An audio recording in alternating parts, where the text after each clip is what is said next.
কি রান্না হচ্ছে দিদি আজকে? বাটা মাছ, আলু, সজনা ডাঁটা দিয়ে পাতলা ঝোল, যুক্তি ফুল ভাজা।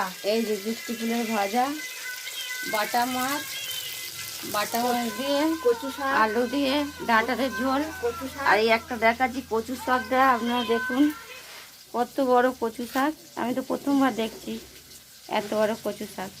কচু শাক চিংড়ি মাছ দিয়ে রান্না করতে হবে। চিংড়ি মাছ দিয়ে কচু শাক দিয়ে ঘন্ট।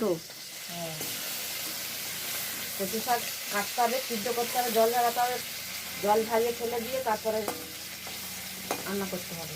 আর এই যে আমার একটা বাবু সোনা আছে, এই যে ওই ছেলেটা আছে, এই বাবু সোনার একটা বাটা মাছ দিয়ে পেঁপে দিয়ে ঝোল হবে। যুক্তি ফুল খাবে তো না বাবা? এই যুক্তি ফুল খাবে?